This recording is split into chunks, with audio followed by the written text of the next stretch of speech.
우리 말씀 같이 봅시다. 빌립보서 3장 10절부터 14절입니다.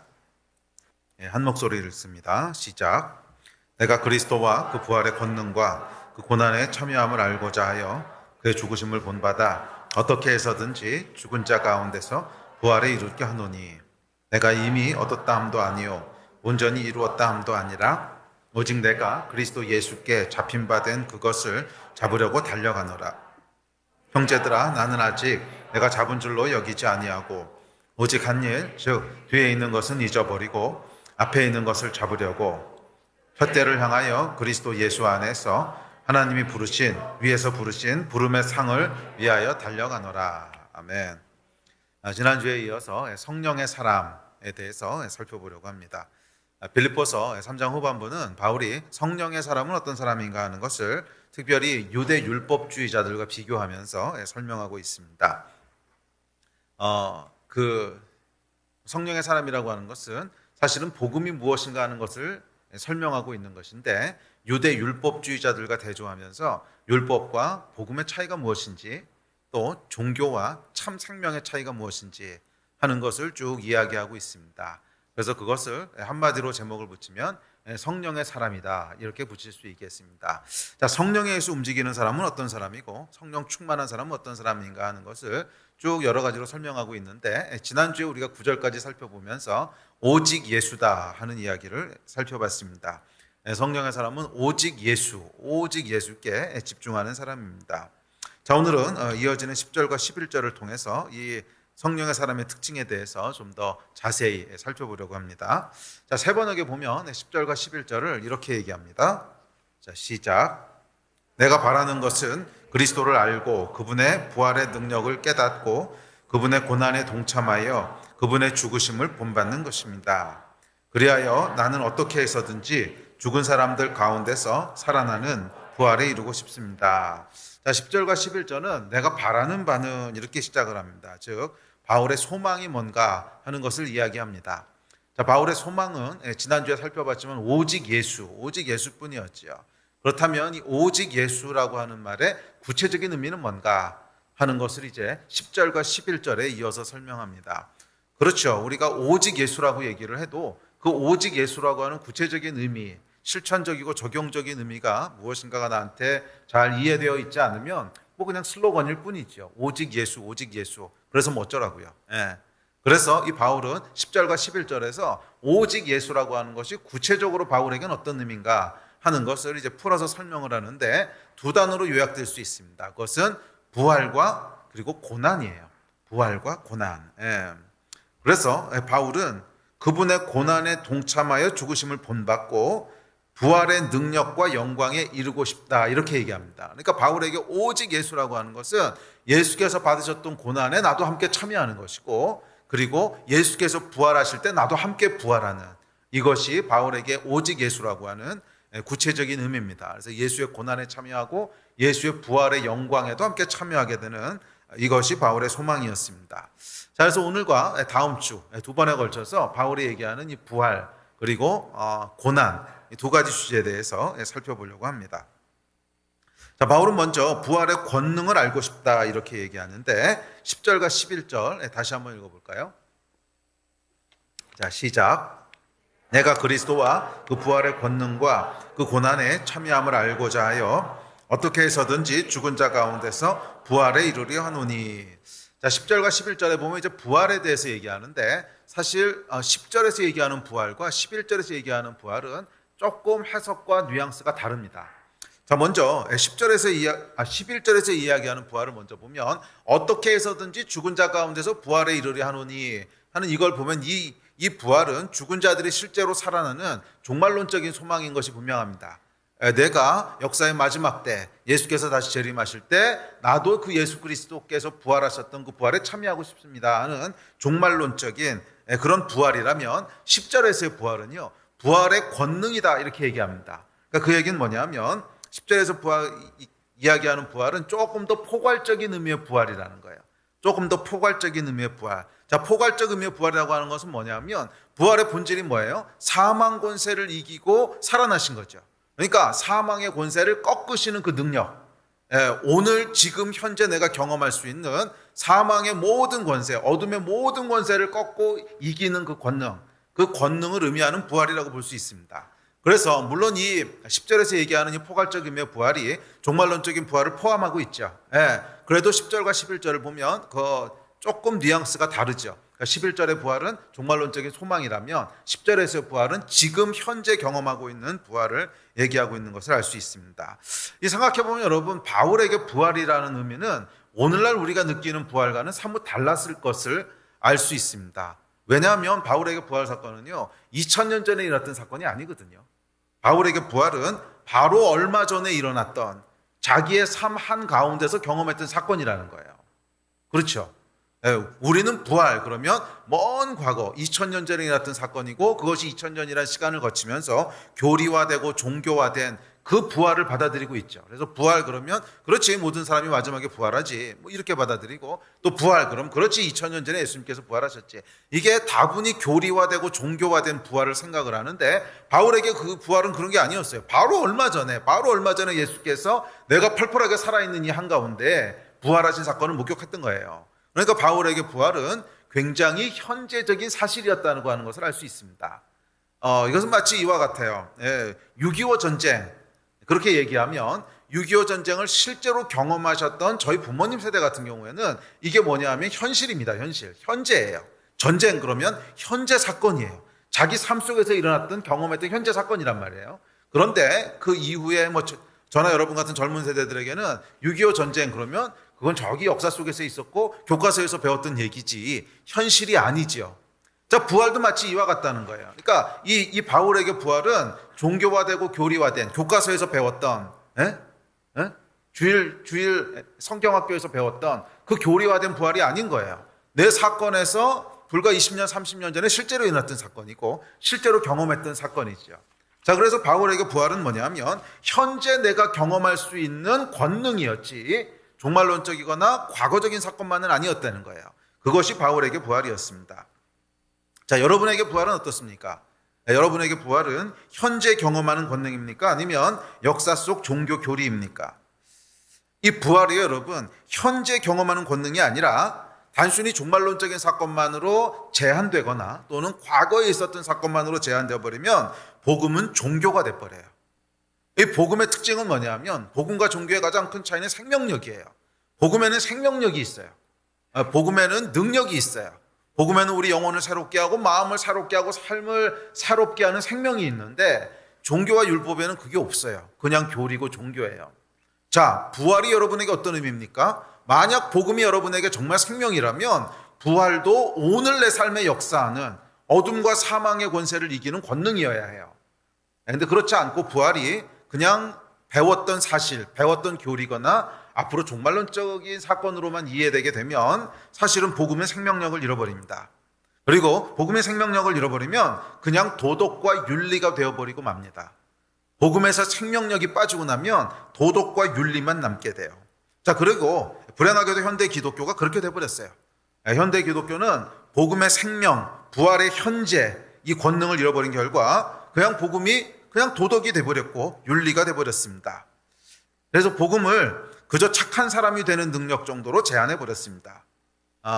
이 복음의 권능에 대한 소망은 잃어버린 지 오래고 그저 성실하고 친절하고 일 잘하는 기독교인을 크리스찬의 목표여 비전으로 제시합니다.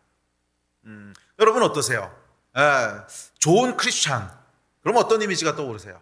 대부분의 사람들은요 좋은 크리스찬 그럼 떠올리는 이미지가 착하고 성실하고 친절하고 일 잘하고 이런 것 떠올려요. 그렇죠?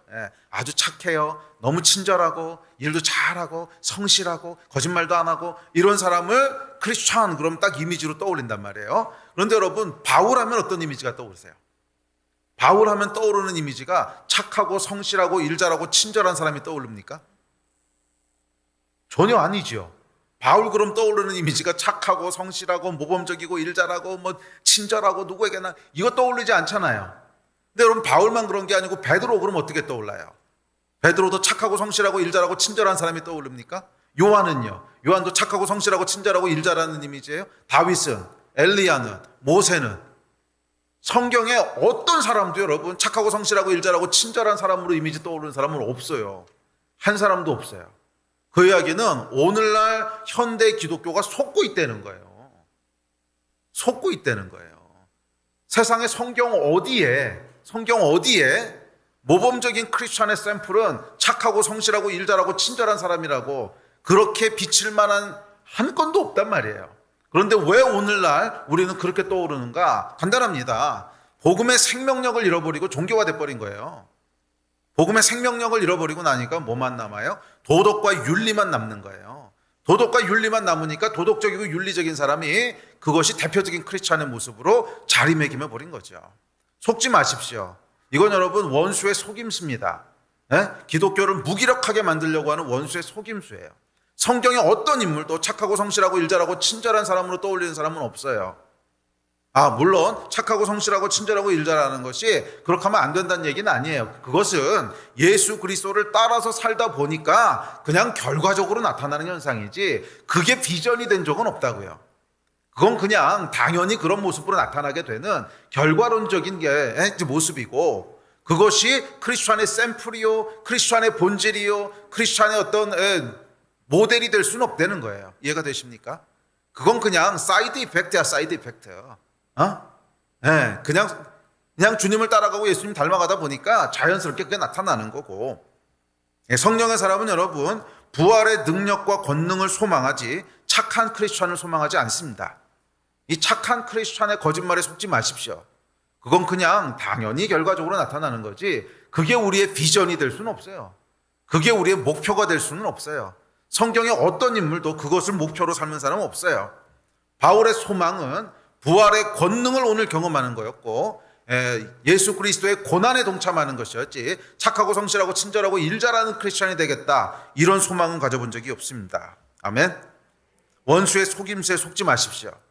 바울이 소망했던 그 복음을 오늘 여러분도 소망하시기를 바랍니다. 그것은 부활의 권능을 이 땅에서 경험하기 원하시는 거고 그리고 예수 그리스도의 고난에 함께 참여하기를 소망했던 거예요.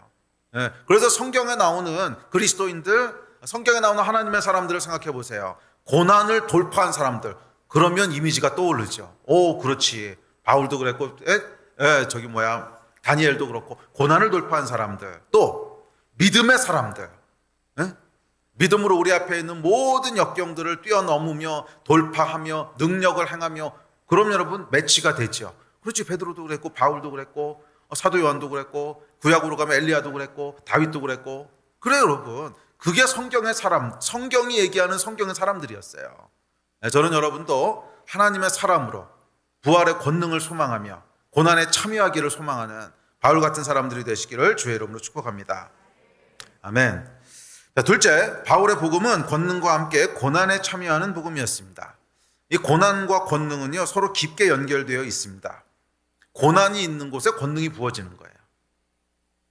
잘 들으세요. 고난이 있는 곳에 권능이 부여되는 거예요. 그래서 바울의 복음을 한 문장으로 정리하면 고난에 참여함으로 부활의 권능과 부활의 권능을 경험하는 복음이에요.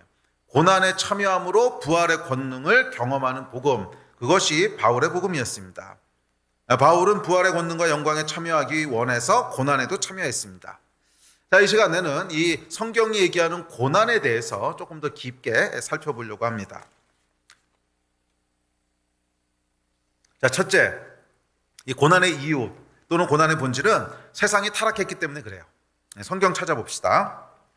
자, 시작. 죄가 있어 매를 맞고 참으면 무슨 칭찬이 있으리요.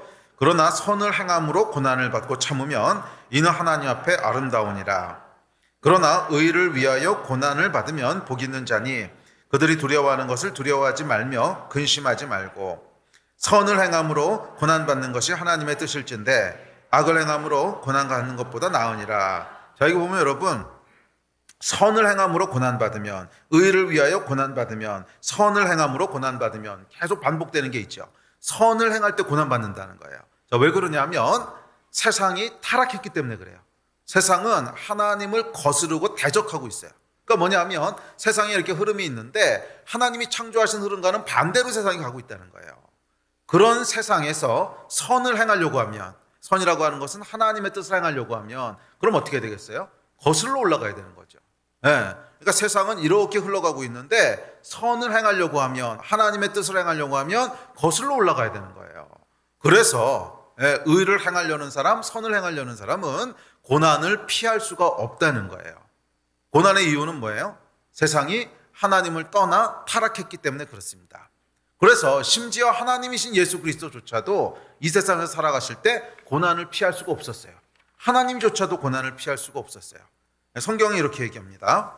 시작. 그러므로 예수도 자기 피로써 백성을 거룩하게 하려고 성문 밖에서 고난을 받으셨느니라. 그렇죠. 그러니까 이 세상의 흐름 자체가, 거대한 세상의 흐름이 하나님을 대적하여 흐르고 있기 때문에 그 안에 딱 들어서는 순간, 뭐 들어서는 게 아니라 우린 태어나죠. 거기서 태어나서 살아가는 한 이 물살을 거스르려고 하면 고난이 있을 수밖에 없다는 거예요.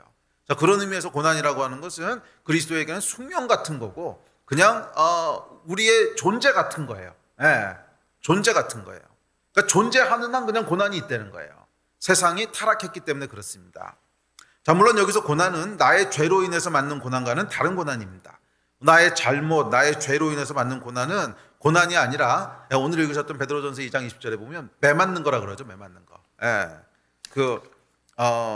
죄가 있어 매를 맞으면, 그렇죠. 이건 그냥 매 맞는 거고, 내가 잘못해가지고 받는 것은 매 맞는 거고, 그게 아니라 고난은 하나님의 뜻을 따라 살려고 할 때 주어지는 어려움, 그게 고난이에요. 하나님의 뜻대로 살려고 할 때 겪는 어려움, 선을 행하려고 할 때 겪는 어려움, 그것이 고난입니다. 그리고 고난은 모든 크리스천들에게 피할 수 없는 운명 같은 것입니다. 그러므로 고난이 없으면 긴장하십시오. 고난이 없으면 긴장하세요. 왜냐하면 예수께서 가신 길과는 반대 방향으로 살고 있는 것이기 때문에 그렇습니다. 고난이 없을 수가 없어요. 크리스천의 삶에 고난이 없다면 그것은 뭔가 잘못 가고 있다는 거예요. 여러분의 삶을 한번 돌아보십시오. 지난 1년, 좀 길게는 2년, 3년, 지금 당장은 무슨 고난이 없을 수 있어도 지난 한 2, 3년 동안의 삶을 돌아봤더니 내가 의를 위해서 받은 고난이 하나도 없어. 그러면 여러분, 그거는 복음이 아니라는 거예요. 그럴 수가 없다는 거예요. 내가 의를 위해서 살고 있는 고난이 하나도 없어. 그거는 내가 뭔가 세상의 흐름을 따라 살고 있다는 뜻입니다. 거슬러 올라가는데 2년, 3년 동안 고난이 하나도 없을 수는 없어요. 그렇죠. 복음의 본질은 여러분 고난입니다. 왜? 타락한 세상에 사니까. 고난을 우리가 억지로 찾아서 고난을 받아야 됩니다, 이런 의미가 아니에요. 거꾸로 흐르고 있는 물살 속에 살아가기 때문에 크리스찬이 크리스찬으로 살려고 하면 그냥 존재적으로 고난을 받는 거예요. 고난이 없으면 잘못 살고 있다는 뜻입니다. 제가 첫 번째 설교했던 기억이 나는데, 제 첫 설교가 언제였냐면 대학교 2학년 20살 때였어요. 대학교 1학년 때 예수님을 믿고 한 6개월쯤 지났을 텐데, 한 6개월쯤 지났을 때 저희 교회에서 여름에 그 시골에 있는 미자립 교회 가서 여름 성경학교를 해준 적이 있어요. 그 당시에는 시골에서 이렇게 아이들 프로그램을 할 만한 여력이 안 되시니까 서울에 있는 좀 큰 교회들이 이제 내려가서 시골에서 방학 동안에 아이들 프로그램을 해주고 그랬습니다. 저도 내려갔는데 제가 처음으로 간 거죠. 거듭나고 처음으로 한 거듭나고 5개월쯤 됐을 때인가, 그때쯤이었는데 이제 갔습니다. 갔는데 제가 중고등부를 맡았어요. 중고등부를 맡아서 하다가 마지막 날 이제 집회를 하게 됐습니다. 그래서 설교를 하려는 거예요. 예수 믿은 지 6개월도 안 된 사람한테, 그리고 대학교 2학년짜리한테 제가 설교를 하래요. 그래서 제가 설교를 했는데 참 이상해요. 제가 굉장히 많은 설교를 했을 거 아닙니까? 목회자니까. 그런데 그 설교는 아직도 생생히 기억나요. 아직도 생생히 기억나는데, 설교 제목이 뭐였냐, 설교 내용이 뭐였냐면 바로 정확히 이거였어요. 여러분들에게 아무런 고난이 없다면 여러분은 예수 잘못 믿고 있는 겁니다. 이게 설교 제목이었어요. 아무 고난이 없다면 여러분 예수 잘못 믿고 있는 겁니다. 그럴 리가 없습니다. 그래서 그날 막 성령이 임하고 애들이 울고 회개하고 난리가 났었어요. 아직도 기억나요. 막 애들이 막 사방에서 울고 회개하고 했던 게. 그리고 저는 어리둥절해 있고 이게 갑자기 무슨 일인가, 평생 처음 경험해 보는 일이니까. 근데 제가 왜 그렇게 설교를 했냐면, 예수 믿고 나서 성경이 너무너무 신기하고 재미있어서 미친 듯이 읽었어요. 미친 듯이 읽어서 아마 예수 믿고 나서 1년 동안에 한 3번, 4번 그 이상 성경을 통독한 것 같아요. 그래서 딱 예수 믿고 나서 성경을 읽어보니까 결론이 그거더라고. 고난이 없으면 예수 믿는 게 아니구나. 그게 성경의 결론이었어요. 결국 성경의 모든 하나님의 사람들은 다 고난과 싸웠고 고난 속에서 살아왔지 고난 없이 살았던 이야기가 없더라고요. 그리고 바울의 이야기들을 읽어보면 고난을 받으라고 명하고 있고 그래서 성경 읽어보니까 그게 복음의 결론이더라고요. 30년이 지난 지금도 똑같이 여러분들에게 이야기하고 선포합니다. 복음의 본질은요, 적어도 이 땅에서는 고난과 함께 살아가는 거예요. 적어도 이 땅에서는 고난과 함께 살아가는 거예요. 아니, 타락한 세상 가운데 사는데 어떻게 고난이 없어요? 거슬러 올라가는데 어떻게 고난이 없어요? 그냥 편안하게 따라 흘러가려면 아무것도 안 하고 있으면 돼요. 그러나 여기서 거슬러 올라가려면 발버둥을 치지 않으면 안 되죠. 고난이 없으면 잘못 믿고 있는 겁니다. 아멘. 자, 둘째, 그래서 고난은 성경의 명령입니다. 우리 다음 구절 읽어봅시다. 시작. 그러므로 너는 내가 우리 주를 증언함과 또는 주를 위하여 갇힌 자 된 나를 부끄러워하지 말고 오직 하나님의 능력을 따라 복음과 함께 고난을 받으라. 너는 그리스도 예수의 좋은 병사로 나와 함께 고난을 받으라. 그러나 너는 모든 일에 신중하여 고난을 받으며 전도자의 일을 하며 내 직무를 다하라. 둘째, 고난은 성경의 명령이라는 거예요. 그럴 수밖에 없는 것이 타락한 세상에서 하나님을 따라 살려면 그 말인 즉슨 고난을 받아야 된다는 거예요. 그래서 나와 함께 고난을 받으라 이 얘기는 하나님의 말씀대로 살아라 이거하고 똑같은 뜻이에요.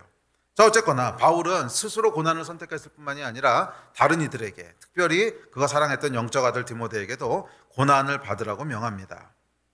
바울은 디모데에게 이 땅에서의 영광은 잊으라고 말합니다.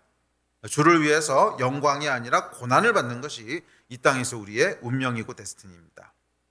기억하십시오, 여러분. 크리스천으로 살아가는 길은 고난의 길이지 절대 영광의 길이 아닙니다. 고난은 성경의 명령입니다. 이 명령에서 벗어나 땅의 영광을 잡으려고 할 때 우리는 믿음에서 떠나 파선하게 됩니다. 참 슬프게도 오늘날 복음은요, 영광을 좋아하지 고난을 좋아하지 않아요. 교회에서도 고난 이야기 잘 안 해요. 심지어 제가 이 고난에 대한 찬양을 오늘 그 마무리 찬양으로 뽑으려고 찾다가 너무 없어가지고서 진짜 애먹었어요. 대부분의 찬양은 고난에 대한 내용이 아닙니다. 다 영광에 대한 내용, 물론 우리 영광은 아니지만 하여간 좋은 것들을 우리는 좋아하지 고난을 좋아하진 않아요. 그런데 문제는 성경은 고난을 받으라고 명하고 있다는 것입니다. 고난은 명령입니다. 자, 셋째, 고난에는 두 종류가 있습니다. 욥의 고난이 있고요, 사도의 고난이 있습니다. 욥의 고난이라고 하는 것은 뭐냐면, 사도적 고난이라고 하는 건 뭐냐면 주를 위해 자발적으로 선택해서 받는 고난이에요. 그게 사도적 고난이에요. 반면 욥의 고난은 뭐냐면 내 의지와는 상관없이 그냥 험한 세상을 살다 보니까 겪게 되는 고난이에요. 내 죄 때문은 아니지만 하여간 험한 세상 살다 보니까, 타락한 세상 살다 보니까 겪게 되는 고난이죠. 이게 욥의 고난입니다. 자, 욥의 고난부터 살펴볼게요. 욥의 고난은 내 의지와는 상관없이 그냥 타락한, 하나님을 떠난 세상에서 살다 보니까 겪게 되는 어려움입니다. 예를 들어서 사업이 망하기도 하고, 또 질병에 걸리기도 하고, 또 사랑하는 사람이 먼저 세상을 떠나기도 하고, 그런 거죠. 내 죄는 아니에요. 그렇지만 타락한 세상, 큰 의미의 죄, 하나님을 떠난 인류라고 하는 이 죄 때문에 겪게 되는 고난입니다. 그러나 의지적으로 내가 선택하는 고난은 아니에요. 그것이 욥의 고난입니다. 자, 욥의 고난은 기본적으로 우리가 타락한 세상에 살기 때문에 겪게 되는데, 그러나 하나님께서 욥의 고난을 허락하시는 이유는 있습니다. 자, 여러분, 욥의 고난은요, 하나님께서 일부러 주시는 고난은 아닙니다. 저는 하나님께서 일부러 고난을 만드셔가지고서 고난 한 보따리 받아라 이런 분은 아니라고 믿습니다. 좋으신 분이신데요, 고난을 일부러 창조해서 우리에게 벌 내리시는 분은 절대 아니에요. 그러나 허락은 하세요. 허락하지 않으시면, 하나님이 허락하지 않으시면 참새 한 마리도 땅에 떨어지지 않는다고 했는데, 사랑하는 하나님의 자녀들이 하나님의 허락 없이 고난을 받겠습니까? 그래서 욥기에도 보면 이 마귀가 욥에게 고난을 주려고 할 때 허락을 구하죠. 하나님께. 허락을 구하죠. 그러니까 하나님께서 허락하셔야 고난이 임한다는 거예요. 그렇죠. 전능하신 하나님께서 우리의 고난에 대해서 안 돼, 그런 고난이 안 내려오는 거죠. 하나님이 허락은 하세요. 일부러 창조하시는 않으시지만 이 하나님의 측량할 수 없는 지혜 가운데 궁극적으로 우리에게 유익이 되기 때문에 하나님께서 고난을 때로는 허락하세요. 그게 욥의 고난이에요. 예. 그러니까 욥의 고난은 저주가 아닙니다. 욥의 고난은 벌 받거나 매 맞는 것도 아니에요. 내 죄 때문에 겪는 고난은 매 맞는 거라고 성경이 얘기했죠. 베드로전서 2장 20절에서. 그렇지만 욥의 고난은 매 맞는 것도 아니고 벌도 아니에요. 그런데 측량할 수 없는 하나님의 지혜 가운데 궁극적인 유익을 주시기 위해서 그냥 하나님이 고난까지도 사용하시는 거예요. 아멘. 자, 그렇다면 어떤 유익을 주시려고 하나님이 허락하시는가? 결론적으로 얘기하면 하나님의 주권을 인정하게 하시는 거예요. 하나님의 주권을 인정하게 하시는 거예요. 너희 인생의 주인이 누군지 그것을 명확하게 하나님께서 깨닫게 하시는 거예요. 고난을 통해서 우리는 우리 인생의 주권이 누구에게 있는지를 인정하고 고백하게 됩니다. 내 힘으로 할 수 있는 게 아니구나. 나는 반드시 될 거라고 했는데 안 되네. 내 계획대로 되지 않고 내 뜻대로 되지 않고 내 생각으로 전혀 이해할 수 없는 일들을 겪게 되고, 이런 과정 가운데 우리가 무엇을 고백하게 돼요? 내 인생의 주인은 내가 아니었구나. 주권은 하나님께 있는 거구나. 이거를 고백하게 되는 거예요. 그래서 믿는 사람뿐만 아니라 사람은 다 마찬가지입니다. 크리스천은 아니었지만 삼국지에 나오는 제갈공명이 말이에요. 완벽한 계획을 짰습니다. 완벽한 계획을 짜서 이거는 절대로 질래야 질 수가 없어. 이거는 정말로 질래야 질 수가, 반드시 이겨. 그래가지고 이길 줄 알았는데 그날 비가 올 줄 누가 알았겠어요. 비가 와가지고 하여간 전쟁에서 죽여야 될 적군의 장수를 못 죽이고 놓치고 말지요.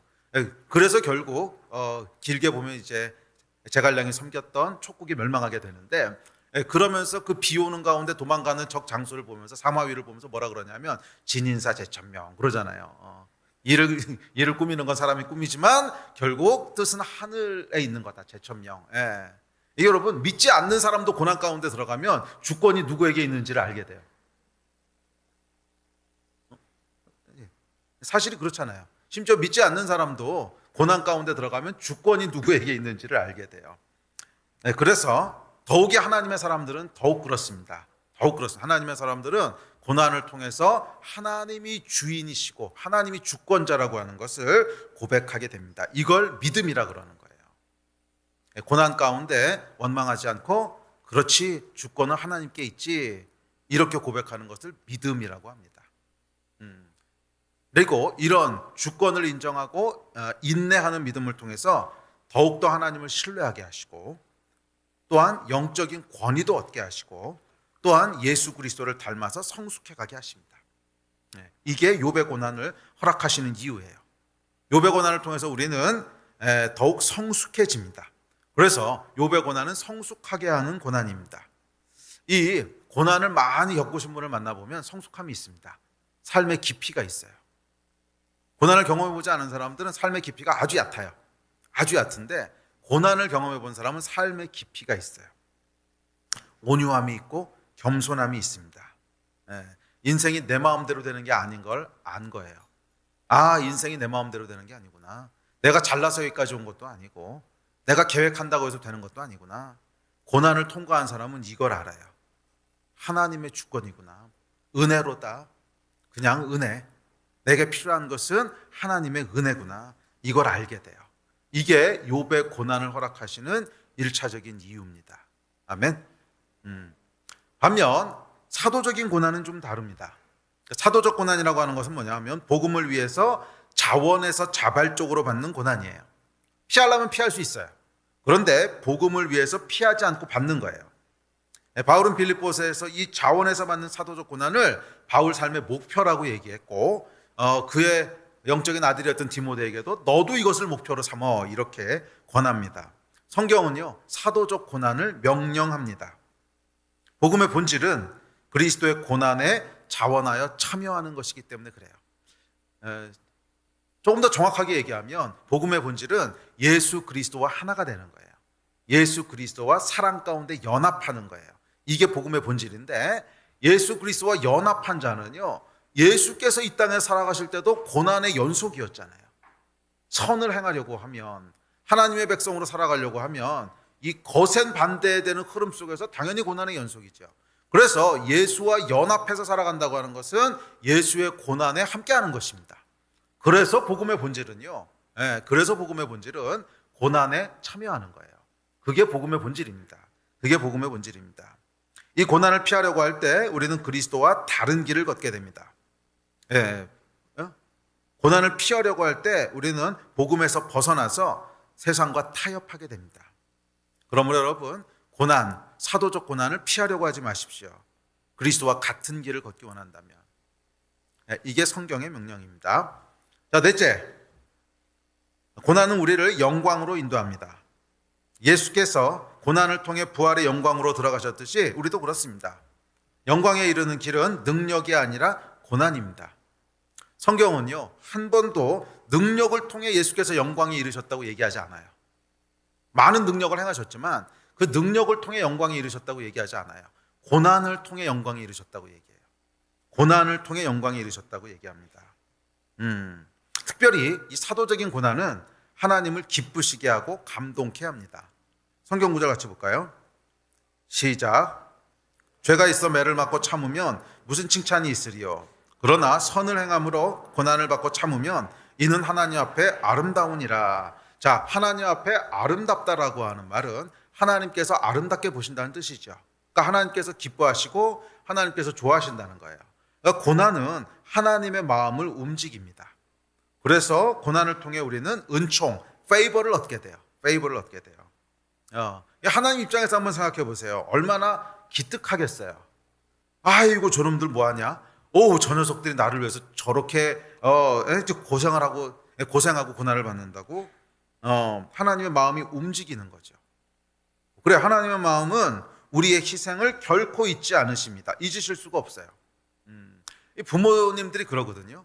부모님들은 자식들이 뭔가 희생을 하고 자식들이 뭔가 수고를 한 거를 잊지 않으세요. 잊을 수가 없어요. 그게 부모의 마음이에요. 자식들은 쉽게 잊어요. 자식들은 쉽게 잊어요. 그냥 지가 혼자 큰 줄 알아요. 교만해가지고서. 근데 부모는 잊지 않아요. 부모는 잊지 않아요. 부모는 자식들이 막 용돈 절약하고 막 조금 모아가지고 막 이래가지고 선물 하나 사가지고 오잖아요. 그러면 그게 마음이 이제 좀 짠한 거예요. 아이고 무슨 돈이 있다고 애들이 이런 걸 하냐. 그 용돈 얼마 되지도 않는데 먹을 거 아끼고 아이스크림 안 사 먹고 막 이래가지고 선물 요만한 거 해가지고 오면 그거 그냥 두고두고 기억하는 거죠. 이게 왜 그래? 부모니까. 부모는요 자식이 한 일을 잊지 않습니다. 잊을 수가 없어요. 그런데 하나님 아버지인데 하나님 아버지가 어떻게 잊으시겠어요? 잊으실 수가 없어요. 우리가 했던 작은 희생, 작은 헌신, 작은 고난 절대로 잊지 않으십니다. 잊으실 수가 없어요. 반드시 갚아주십니다. 이걸 뭐라 그러냐면 페이버라 그러는 거예요. 이걸 페이버라고 하는 거예요. 이 페이버는 여러분 은총이라고 번역되는데 우리말로는 이 페이버는 아무한테나 무작위로 부어지는 게 아닙니다. 이 페이버라는 단어가 제일 많이 사용했던 곳이 이제 다니엘서인데 다니엘서면 크게 은총을 받은 자여 이러고 다니엘을 부르죠. 그게 이제 영어로 보면 페이버로 되어 있는데 이 다니엘이 왜 여러분 은총, 페이버를 받았는지 아십니까? 그만큼 고난을 많이 통과했거든요. 어렸을 때부터 수도 없는 고난을 통과해 온 사람이잖아요. 주의 나라와 영광을 위하여 그 이름을 위하여 사자굴에 들어가고 그 친구들은 풀무불에 들어가고 수도 없는 생명을 건 고난들을 뚫고 살아온 사람이거든. 그렇기 때문에 그 위에 뭐가 부어진 거예요? 페이버가 부어진 거예요. 이게 여러분 고난의 비밀이고 고난의 신비인 줄 믿습니다. 고난의 비밀이 있어요. 그것은 고난은 하나님의 마음을 움직인다는 거예요.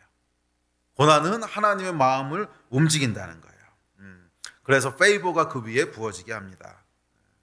여러분은 어떠십니까? 교회와 하나님의 나라를 위해서 어떤 고난에 참여하십니까? 그게 어떤 페이버를 경험할지를 결정할 거예요. 욥의 고난, 물론 욥의 고난도 소중하지만 그것을 뛰어넘어 사도적 고난에 참여할 때 하나님께서는 그것을 기억하세요.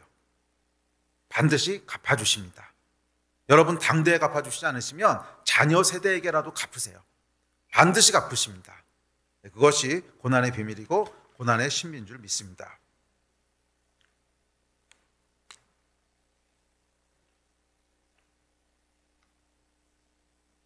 자, 다섯 번째, 고난은 우리를 온전하게 합니다. 다음 구절 시작. 아들이시면서도 받으신 고난으로 순종함을 배워서 온전하게 되셨은즉 자기에게 순종하는 모든 자에게 영원한 구원의 근원이 되시고. 자, 여기 보면 아들이시지만 고난으로 순종함을 배워서 온전하게 되셨대요.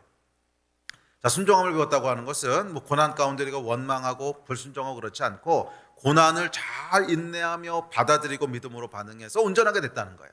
그러니까 고난은 우리를 뭐예요? 온전하게 한다는 거예요. 고난은 우리를 온전하게 한다는 거예요. 자, 고난은 그것이 욥의 고난이든 아니면 사도적인 고난이든 우리를 온전한 하나님의 사람들이 되게 합니다. 우리로 교만하지 않게 해주고요. 우리로 복음의 순수성을 유지할 수 있게 해줍니다. 그래요, 여러분, 우리가 주를 위해 일한다고 해도 하는 것마다 성공하고 하는 것마다 대박치고 하는 것마다 뭐 엄청나게 부흥하고 그러면요 사람이 교만해집니다. 어쩔 수 없어요. 교만해져요. 네. 어? 그래도 내가 막 이런 게 이제 나오는 거죠. 내가 하니까 이렇게 됐어. 막 이런 게 나오고요. 네. 말은 그렇게 안 해도 우리 마음속에 그런 게 그냥 슬그머니 올라오잖아요. 내가 하니까 역시 이렇게 되네. 나는 뭐 어떠네 이런 거. 이 교만이 피해갈 수가 없어요. 사람이 하는 것마다 잘 되고 하는 것마다 성공하면 결국 교만해집니다. 내 힘으로 뭔가 했다고 착각합니다. 다음에도 내가 그렇게 할 수 있다고 믿습니다. 교만입니다. 그런데 반대로 뭔가 할 때마다 얻어맞고 뭔가 할 때마다 실패하고 할 때마다 고난을 겪으면요 사람이 겸손해집니다. 내 힘으로 할 수 있는 게 아니구나. 하나님이 하셔야 되는 거구나. 나는 아무것도 아니구나. 은혜가 필요하구나. 사람이 겸손해져요. 여러분, 사람은요 얻어맞은 만큼 겸손해집니다. 얻어맞은 만큼 겸손해져요. 옛말에 틀린 거 없어요. 내가 약이다. 얻어맞은 만큼 겸손해집니다. 고난은 우리를 겸손하게 합니다. 뿐만 아니라 고난과 실패에도 불구하고 우리가 주를 위한 삶을 포기하지 않을 때, 우리가 고난과 실패에도 불구하고 주를 위한 믿음의 발걸음을 멈추지 않을 때, 이를 통해 하나님을 향한 우리 마음의 순수함을 증명해냅니다. 여러분, 우리 마음이 진짜라고 하는 것이 이제 증명되는 거예요. 사실 우리가 주를 위해 뭔가를 한다고 해도 그 안에 이리저리 불순물들이 낍니다. 이리저리 불순물들이 껴요. 뭐 주를 위한 일이고 주의 영광이라고 얘기하지만 그래도 그 일을 통해서 뭔가 이렇게 하고 싶은 마음이 있잖아요. 이게 인간이거든요. 뭐 주님의 영광을 위해서 했다고 하면서도 그 영광 가운데 조금 꼽사리 끼고 싶은 마음. 주님이 하셨습니다. 나를 통해서 뭐 이렇게 하고 싶은 마음이 있잖아요. 주님의 주의 나라가 어떻고 영광이 어떻고 주님께 할렐루야 모든 영광 하면서도 그 일을 나를 통해서 하셨어 하는 거 사람들이 알아줬으면 좋겠고, 은근히 좀 자랑하고 싶고 은근히 드러내고 싶고 그 영광에 은근히 좀 이렇게 무임승차하고 싶고 하는, 이게 여러분 사람의 마음이죠. 우리 안에 불순물들이 있어요. 이거 하나도 없다고 얘기하면 거짓말이에요. 누구나 그 마음들이 다 우리 안에 자리 잡고 있습니다. 이 마음이 하나도 없다고 얘기하는 사람은 내가 예수야 이렇게 얘기하는 거하고 똑같아요. 우리 안에 다 그런 마음들이 조금씩 있습니다. 그런데 감사하게도 뭐냐면 고난은요 이런 불순물들을 다 제거해 줍니다. 주님께 영광 막 이렇게 드러나는 것이 아니고 주를 위해 열심히 일했는데 맨날 얻어맞고 실패하고 고난 그러면 자랑할 게 없어요. 그리고 이런 고난에도 불구하고 주를 위한 삶을 계속할 때, 고난에도 불구하고 내가 포기하지 않을 때, 고난에도 불구하고 여전히 똑같은 충성됨과 여전히 똑같은 신실함을 가지고 주를 한결같이 섬길 때, 그때 비로소 우리 마음이 진짜라고 하는 게 증명되는 거예요. 그래서 성경에 보면 정금같이 나온다 그러죠. 불로 연단했을 때 정금같이 나옵니다. 이게 정확히 고난에 대한 얘기거든요. 그러니까 고난을 통과할 때 우리 안에 있던 불순물들이 싹 제거되고 내 안에 진짜 소망하고 바라는 것이 무엇인지가 딱 드러나게 되는 거예요. 오직 예수. 오직 예수. 고난을 통과할 때 우리가 진짜로 소망하고 진짜로 예배하는 분이 누군지가 드디어 정제돼서 드러납니다. 그전에는 잘 몰라요. 다 섞여 있어요. 뭐 오직 예수 주께 영광이래도 그 안에 그 영광을 드러내고 있는 영광된 나 뭐 이러고 있는 건데 고난을 통과하게 되면 그런 불순물들이 쫙 빠지기 시작합니다. 그래서 정말 불로 연단하고 나면 내가 진짜 소망하는 게 뭔지가 명확하게 드러나기 시작해요. 오직 예수. 오직 예수. 그래서 고난 가운데도 믿음의 발걸음을 멈추지 않고, 고난 가운데도 포기하지 않고, 똑같은 신실함과 똑같은 충성됨으로 한결같이 주를 섬길 때 비로소 뭐가 드러나는 거예요? 내가 정말 소망하는 분이 오직 예수라고 하는 것이 드러나게 되고 증명되게 되는 줄 믿습니다. 이게 여러분 고난의 신비고, 이게 고난의 유익이에요. 고난은 우리의 마음을 순수하게 합니다. 오직 예수만을 드러내게 합니다. 그게 고난이에요. 또한 고난은 예수를 향한 사랑을 증명해주고 고양시켜줍니다. 고난 중에도 예수를 부인하지 않고, 고난 중에도 믿음의 발걸음을 멈추지 않을 때 이것은 예수 그리스도를 향한 우리의 사랑의 고백이 됩니다. 그리고 하나님께서는 고난 중에 올려지는 이 사랑의 노래를 기쁘게 받으십니다. 고난 중에 멈추지 않는 주를 향한 발걸음은 우리가 드리는 최고의 예배가 됩니다. 고난을 통해서 우리는 예수 그리스도를 향한 우리의 사랑을 고백하는 거예요. 제가 걸어왔던 그 믿음의 여정을 돌아보면 최고의 예배를 드렸을 때가 언젠가? 항상 고난의 때였어요. 항상 고난의 때였어요. 여러분, 모든 것이 잘 되고 모든 것이 풍성할 때는 예배 안 드리는 사람이 이상한 사람입니다. 그때는 찬양 안 하는 사람이 이상한 사람이에요. 다 감사하다 그러고 다 예배하고 다 찬양합니다. 왜? 모든 게 잘 되니까. 그런데 모든 게 안 될 때는 어떠냐는 거예요. 모든 게 안 될 때는 어떡할 거냐는 거예요. 보이는 게 다 무너지는 것 같고, 다 실패한 것 같고, 오해받는 것 같고, 아무도 알아주는 사람이 없고 하는 이때는 어떡하냐는 거예요. 이때도 한결같이 주님 앞에 충성됨과 신실함을 가지고 믿음의 발걸음을 계속할 때, 뚜벅 계속 믿음의 발걸음을 옮길 때, 그것이 예수를 향한 최고의 예배라는 거예요. 그게 예수를 향한 최고의 예배라는 거예요. 그것이 예수 그리스도를 향한 사랑의 고백이라는 거예요. 나는 다른 것 때문에 주님 섬기는 거 아닙니다. 주님 사랑해서 섬기는 겁니다. 다른 거 없습니다. 세상에 눈에 보이는 것이 다 무너진 것 같고, 아무도 알아주는 사람도 없는 것 같고, 모든 게 실패한 것 같을지라도 여전히 믿음의 발걸음을 뚜벅 멈추지 않고 걸어가는 것은 내가 주님을 사랑하기 때문에 그렇습니다. 이 고백인 거예요. 이 고백을 하나님께서 기쁘게 받으시는 거예요. 이게 고난의 신비고, 이게 고난의 비밀인 줄 믿습니다. 맞아요. 우리는 고난을 통해서 예수 그리스도를 향한 우리의 사랑을 고백합니다. 또한 우리는 고난을 통해서 우리가 전하는 복음의 가치를 증명합니다. 또한 우리는 고난을 통해서 이웃을 향한 사랑의 진정성을 드러내게 됩니다. 이게 여러분 고난의 비밀이고 고난의 유익이에요. 그러면 여러분, 고난의 기회를 낭비하지 마십시오. 이 예배에도 타이밍이 있고요. 사랑을 고백하는 데도 타이밍이 있어요. 고백하려고 할 때 타이밍 놓치면 굉장히 뻘쭘해집니다. 최고의 예배를 드릴 수 있는 타이밍 언제예요? 고난 가운데 있을 때예요.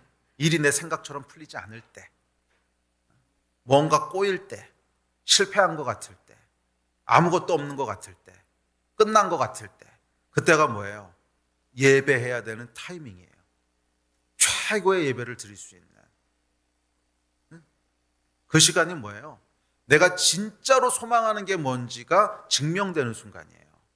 진짜로 소망하는 것이 이 땅에서의 어떤 건가? 진짜로 소망하는 것이 내 안에 있는 어떤 나의 영광인가? 아니면 오직 예수 그리스도인가? 이게 드러나고 증명되는 순간입니다.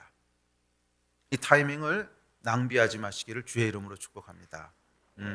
존 파이퍼 목사님이 그런 말을 하셨죠. 그 존 파이퍼 목사님이 한 10년 전일 거예요. 뇌종양에 걸리셨었어요. 뇌종양에 걸려서 이제 수술을 받으러 들어가는데 그 수술 받으면 살아나올지 아니면 죽을지 모르는 그런 상황이에요. 그래서 수술 받으러 들어가기 직전에 쓰셨던 그 글이 있는데, 그 글의 제목이 뭐냐면 Don't waste your cancer. 당신의 암을 낭비하지 마십시오. 이때가 최고의 믿음과 최고의 예배를 드릴 때라는 거예요. 고난을 여러분 낭비하지 마십시오. 최고의 예배를 드릴 수 있는 최고의 기회입니다. 아멘. 또한 고난은 우리의 참 소망이 이 땅이 아니라 하늘에 있다고 하는 것을 알게 합니다. 이 땅에서는 얻을 게 없는 거예요. 그냥 고난의 연속일 뿐입니다. 그래서 초대교회도 그랬고 또 중국의 지하교회도 그랬고 고난 가운데 있었던 교회는 타락했던 교회가 없어요. 왜? 고난은 소망을 하늘에 두게 하거든요. 타락이라고 하는 건 뭐냐면 이 땅의 어떤 것 때문에 타협하는 거거든. 이 땅의 어떤 유혹과 이 땅의 어떤 것 때문에 타협하는 건데 이 고난은요 타협할 게 없게 만들어요. 그냥 하늘에만 소망을 두게 만듭니다. 그래서 타락하지 않도록 지켜줍니다. 고난의 유익입니다. 자, 6번째, 우리에게는 채워야 할 그리스도의 남은 고난이 있습니다. 성경 다음 구절 시작. 나는 이제 너희를 위하여 받는 괴로움을 기뻐하고 그리스도의 남은 고난을 그의 몸된 교회를 위하여 내 육체에 채우노라. 아멘. 예수를 따르는 모든 크리스천들에게는 감당해야 될 사명이 있습니다. 그것은 그리스도의 남은 고난을 그의 몸된 교회를 위해 육체에 채우는 거예요. 우리에게는 각 사람이 감당해야 될 고난의 몫이 있다는 거예요. 왜? 교회를 위하여, 주의 나라를 위하여. 이 하나님의 교회는, 주의 나라는요, 하나님의 사람들이 그 고난을 몸에 채움으로 세워집니다. 모든 교회는 하나도 예외가 없어요. 고난이란 거창한 얘기를 쓰지 않더라도 수고, 희생, 헌신, 이게 다 이제 고난에 포함되는 내용들인데, 하여간 누군가의 고난을 통해서 그 위에 세워졌지 고난 없이 세워진 교회는요 하나도 없어요. 모든 교회는 고난의 터 위에 세워집니다. 복음을 위해서 먹지 못하고, 교회를 위해서 자지 못하고, 오해받고, 속상하고, 돈 써가며, 시간 써가며, 아무도 알아주지 않는 이런 고난 가운데 묵묵히 걸어갈 때 이런 사람들의 고난을 통해서 그 위에 하나님의 나라가 세워지는 거예요. 이런 사람들의 고난을 통해서 그 위에 그리스도의 몸된 교회가 세워지는 줄 믿습니다. 오늘날 사람들이 사도들에 대해서 가지고 있는 오해가 있습니다. 사도 그러면 기적을 행하고 예언을 하고 큰 리더십이 있고 이런 사람을 사도라고 오해해서 신사도라고 하는 논쟁이 일기도 했습니다. 그래요. 필요하면 하나님께서 기적을 행하고 능력을 행하실 수도 있죠. 그런데 그것은 사도뿐만 아니라 누구에게나 그렇게 하실 수 있어요. 사도가 아니고 저기 어린아이 한 명에게도 하나님이 하시려고 하면 권능을 주셔서 기적 행하게 하실 수 있는 거예요. 꼭 사도가 아니라도. 사도는 여러분 그런 사람을 일컫는 것이 아닙니다. 성경이 얘기하는 사도는 어떤 사람이냐면, 사도는 교회를 위해서, 하나님의 나라를 세우기 위해서 그리스도의 남은 고난을 그 육체에 채우는 사람이에요. 그 사람이 사도적인 사람입니다. 사도는요 교회를 위해서 잠 못 이루는 사람이고, 사도는 주의 나라를 위해서 먹지 못하는 사람이고, 사도는 교회를 향해 쏟아지는 고난을 온몸으로 받아내는 사람이에요. 그 사람이 사도입니다. 왜냐하면 교회는 그리스도의 몸이기 때문에. 사도는 그리스도를 위해 쏟아지는 모든 고난을 온몸으로 받아내는 사람입니다. 그리고 이 사도의 터 위에 교회가 세워진다고 성경은 얘기해요. 이 사도의 터 위에 하나님의 나라가 세워지는 거예요. 예수 그리스도와 복음을 향해 쏟아지는 고난들을 내가 내 온몸으로 다 받아내는 그 사람이 사도고, 그 사도적인 터 위에 하나님의 나라가 세워지는 줄 믿습니다. 이게 여러분 성경이 얘기하는 복음입니다. 그래서 하나님께서는 사도적 고난을 감내하는 사람을 통해서 이 땅에 그리스도의 몸된 교회를 세우시며 하나님의 나라를 세워가는 줄 믿습니다. 여러분의 터 위에는 무엇이 세워질 것 같으세요? 여러분이 사도적인 고난을 어떻게 감내하느냐에 달렸습니다. 내가 사도적인 고난을 어떻게 감내하느냐, 쏟아지는 고난을 내가 어떻게 몸으로 채우느냐, 얼마나 자지 못하고 얼마나 수고하고 사람들이 알아주지 않아도 속썩이고 시간 쓰고 또 옛날에는 매 맞고 옥에 갇히고 그러면서도 여전히 신실하게 하나님을 섬길 때 그 터 위에 주의 나라가 세워진다는 거예요. 그리스도의 남은 고난을 그 몸에 채우는 자들, 이 영광스러운 직분에 참여하는 여러분들 되시기를 축원합니다. 자, 마지막으로 성경은 고난을 기뻐하고 즐거워하라고 명합니다. 우리 다음 구절 시작. 의를 위하여 박해를 받는 자는 복이 있나니 천국이 그들 것임이라. 나로 말미암아 너희를 욕하고 박해하고 거짓으로 너희를 거슬러 모든 악한 말을 할 때에는 너희에게 복이 있나니 기뻐하고 즐거워하라. 하늘에서 너희의 상이 큼이라. 너희 전에 있던 선지자들도 이같이 박해하였느니라. 성경은 여러분 고난을 피하지도 말고 고난받을 때 슬퍼하지도 말라고 얘기합니다. 고난은 기뻐해야 되고 고난은 즐거워해야 될 일이에요. 왜요? 상이 있기 때문에. 고난에는 여러분 하늘의 상이 있는 줄 믿습니다. 그러므로 고난을 피하지도 말고 슬퍼하지도 말고 고난이 올 때 기뻐하고 하늘의 상급을 믿음으로 취하신 여러분 되시기를 주의 이름으로 축원합니다. 자, 마지막으로 큰 세 번째, 바울은 그리스도의 죽으심을 본받아 부활에 이르기를 소망한다고 얘기합니다. 다음 구절 시작. 그의 죽으심을 본받아 어떻게 해서든지 죽은 자 가운데서 부활에 이르려 하노니. 자, 여기서 부활은 아까도 말씀드렸지만 종말론적인 소망을 얘기하는데 이 부활의 영광인데, 자, 그런데 바울은 이 마지막에 있을 부활의 영광, 그 천국의 영광을 사모했기 때문에 뭐예요? 그의 죽으심을 본받았다는 거예요. 그러니까 예수께서 어떻게 사셨냐면 하늘의 영광과 부활의 영광이 앞에 있는 것을 아시고, 그래서 이 땅에서는 죽기까지 자기를 낮추시고 비우시고 고난의 삶을 사셨어요. 그래서 영광에 이르셨어요. 우리도 바울도 그렇게 살고 싶다는 거예요. 예수께서 그러셨듯이 부활의 영광에 참여하기를 원해서 죽으심을 본받는다는 거예요. 이 땅에서 십자가의 길을 가고 육체를 죽이고 고난을 기꺼이 감내하며 그렇게 살겠다는 거예요. 뭐예요? 캐노시스. 그래서 여러분 바울 복음의 핵심은 캐노시스입니다. 이 땅에서 죽음으로 하늘의 영광을 취하는 거예요. 이 땅에서 내 육체가 죽음으로 부활의 영광을 취하는 거예요. 이것이 캐노시스인 줄 믿습니다. 이 캐노시스의 복음, 고난을 통하여 영광에 이르게 되는, 그의 죽으심을 본받음으로 말미암아 부활의 영광에도 참여하게 되는 이 복음이 바울의 복음이었고 성경이 얘기하는 복음인 줄 믿습니다. 그러므로 여러분 고난을 피하지 말고 슬퍼하지도 마십시오. 고난은 우리의 자아를 죽이는 하나님의 은혜며 고난은 영광으로 인도하는 하나님의 축복인 줄 믿습니다. 고난 가운데 있으신 분이 계십니까? 당연히 고난 가운데 있겠죠. 타락한 세상을 살아가는데 어떻게 고난이 없겠습니까? 욥의 고난이든 사도적의 고난이든 하여간 고난이 크고 작은 고난들이 우리에게 있을 것입니다. 만약 그 고난이 욥의 고난이라면 인내하고 감사하십시오. 이 고난이 주는 축복의 기회를 놓치지 마십시오. 주권, 하나님의 주권을 인정하십시오. 내게 필요한 것은 은혜입니다. 이를 행하시는 분은 하나님이십니다. 살리시는 분도 하나님, 죽이시는 분도 하나님, 주시는 분도 하나님, 가져가시는 분도 하나님이십니다. 주권을 인정하십시오. 여러분의 마음과 입술을 원망과 저주에게 내어주지 마십시오. 원망에게 내어주지 마세요. 원망에게 내어주지 마세요. 마음과 입술을 지키십시오. 그랬을 때 그 고난이 여러분을 온전하게 합니다. 그 고난이 여러분을 더 큰 영적인 권위로 인도합니다. 그 고난이 교만으로부터 우리를 지켜줄 것입니다.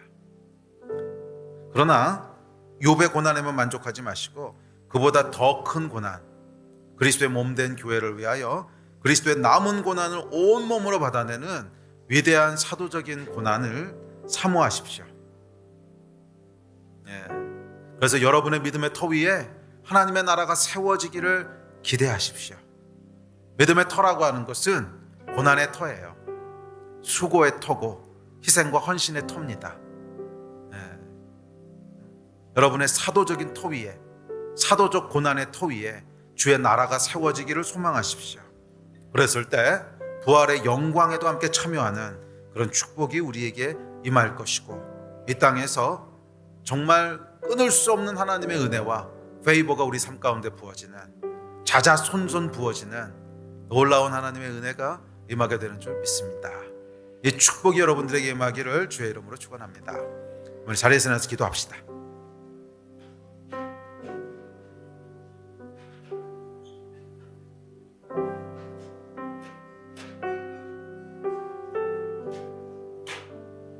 우리 같이 기도할 때 오늘 말씀 기억하면서 좀 기도합시다. 하나님, 고난에 참여하는 자가 되기를 소원합니다. 고난을 받으라고 성경이 명령했는데 내 삶 가운데도 주의 남은 고난에 참여하는 일이 있게 되기를 소원하고, 욥의 고난 가운데 있다면 최고의 예배를 드리기를 소망합니다. 고난 가운데도 믿음의 발걸음을 멈추지 않고 뚜벅 한결같이 걸어가는 자가 되기를 다시 한번 결단합니다. 신실한 자가 되기를 결단합니다. 사도적 고난에 참여하는 자가 되기를 소원합니다. 이 터 위에 주의 나라를 세우십시오.